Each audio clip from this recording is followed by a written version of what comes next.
Hi, this is Shawn Carney, the president of 40 Days for Life. I hope you're having a great full 40 Days for Life campaign. I have been traveling a lot, and I have to say, the turnouts at the vigils are through the roof. We are seeing so many people, a lot of them for the first time ever, come out and peacefully pray at their local abortion facility. So as we enter almost the halfway mark of this, the largest campaign we've ever had, find your city. 588 cities to choose from. Go to 40daysforlife.com/location. Today on the video blog, I want to discuss something that comes up a lot in everyday conversation, maybe people at work or church that hear about 40 Days for Life and are genuinely interested in it, or those who hear about it and think it's one of the worst things they've ever seen or heard about, particularly those people who drive by and tell us to get a life.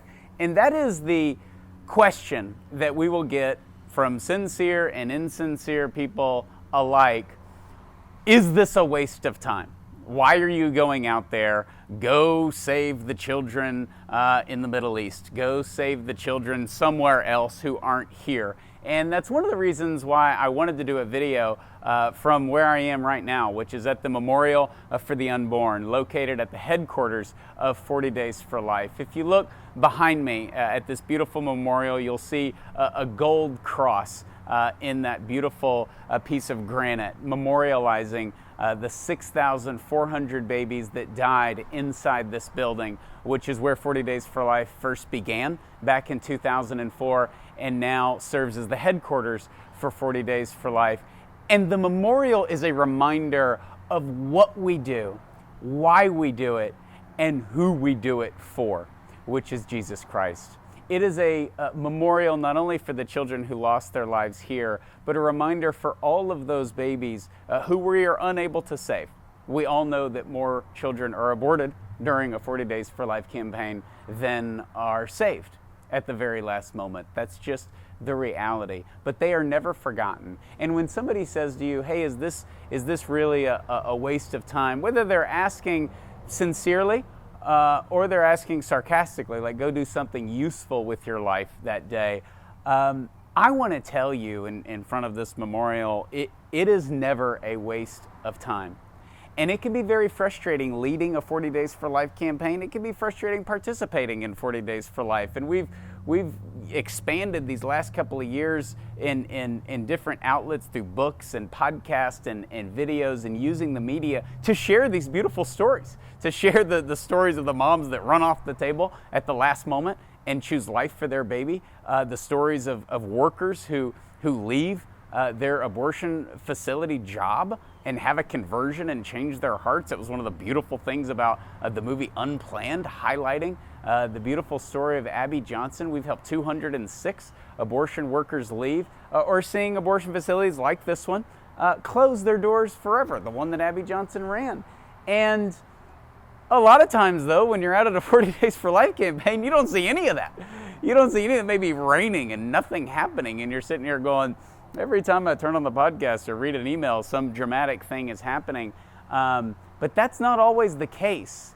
And there is great merit and joy and love in those moments because we're not entitled to results. The results are up to God. What we do is show up and be faithful to Him and do this out of love for Him and these children, which He never forgets. And there is an element to answer that question, is this a waste of time? No, it's not a waste of time if no woman ever turns around. It's not a waste of time if nobody ever regrets their abortion or takes information after their abortion about post-abortive healing. And it's never a waste of time even if no workers come out and no one converts and they claim to love their jobs and hate you. And it's also never a waste of time if the abortion facility, their business seems like it's booming and you know that it really seems like you're doing no good. Because one thing that is a guarantee when you go out and you participate in the 40 Days for Life and you show up and you peacefully pray and you sit there or stand there and you are present at that location where this barbaric surgery takes place, there is one guarantee that no one can ever take away from you, and that is you are there physically present in solidarity with these babies as they lose their life.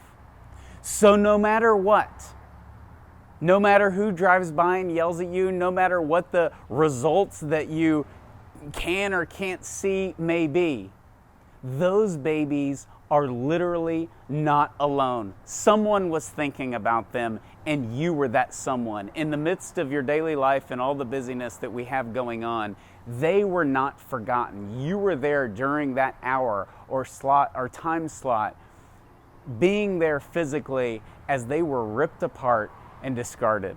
And that is time never regretted. I've never met anybody, and we've had 1 million people participate in 40 Days for Life. I've never had anybody come up to me and say, I just regret going out to the 40 Days for Life vigil, or I don't think that it had an impact, or I think it is maybe a waste of time and we should be doing, other efforts in the pro-life movement to try to save children from abortion.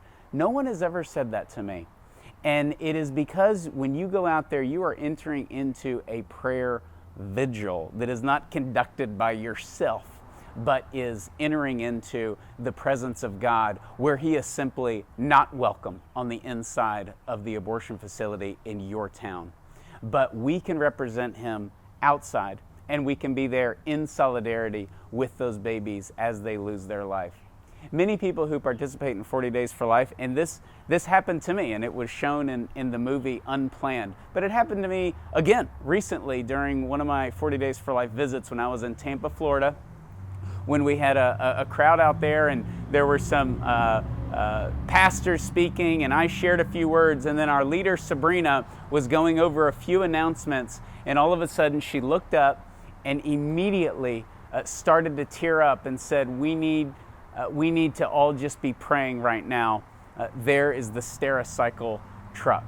And that is one of the many different companies and trucks that come to pick up the aborted babies at abortion facilities. And if you participate in 40 Days for Life long enough, you're going to see those medical waste trucks pull up and take the babies.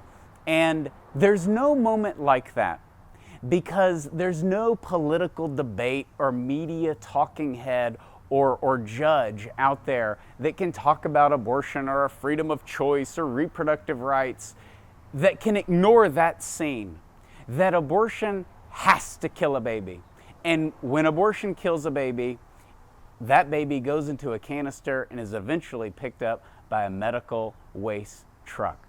The medical waste trucks get to the brass tacks of abortion, which is it's violent, it's bloody, it's real, and it's permanent. That baby is dead. That's the goal of the abortion, and when it's executed, they treat those remains like they treated the baby when he or she was alive, as just waste. And we can be there in those moments, and they're hard. It breaks my heart every single time. There were very few dry eyes at that vigil when I was there, because many people hadn't seen that before. It breaks our heart, and it should. But it's a reminder that time is not wasted when we are there. That even when we don't see the results, almost especially when we don't see the results, because we're doing it not to get numbers or results, but out of faithfulness to God, who is witnessing His most innocent, beautiful children being taken away in a medical waste truck. But you can be there to witness to His love for them and to witness to His mercy to those who work in the abortion industry, and to witness to the gift of life, that no time is wasted when it's lived for someone else out of love of God. And so your presence at the abortion facility is so crucial. Of course, this is a critical time in the world, and I know there's obviously an election going on, and there's so much going on in our world, but every single day we're killing 2,500 babies just in the United States alone. And in no matter what country you live in and you're participating in 40 Days for Life, it is not time wasted when you are there in solidarity with these children of God who are being killed, and you are representing His love for them, and you're representing the baby's fellow man and fellow woman's love for that life. And so this memorial is a reminder that abortion is real, and it's something we can never forget. We can never forget the aborted. No matter how crazy the numbers are, there are 56 million abortions every single year in the world, but we don't forget any of them. We hold them close to our hearts because God does the same thing. And so I want to encourage you as we enter the second half of the 40 Days for Life campaign, don't waste your time. Go out and participate. Whether you've got 30 minutes a week, you're busy, you're running around, you have a lot of good reasons why you can't go out there for 3 or 4 hours a week. Sign up for something at 40daysforlife.com. Find your location and go out there. The turnouts have been huge. We have had record numbers at the kickoff events and at vigil coverage. It's been fantastic in the midst of so much going on with the pandemic and the civil unrest and people losing their minds over the election. It has been beautiful to see so many people come out and pray. And they do it out of love of God. And I want to invite you to join them because it will not be time wasted.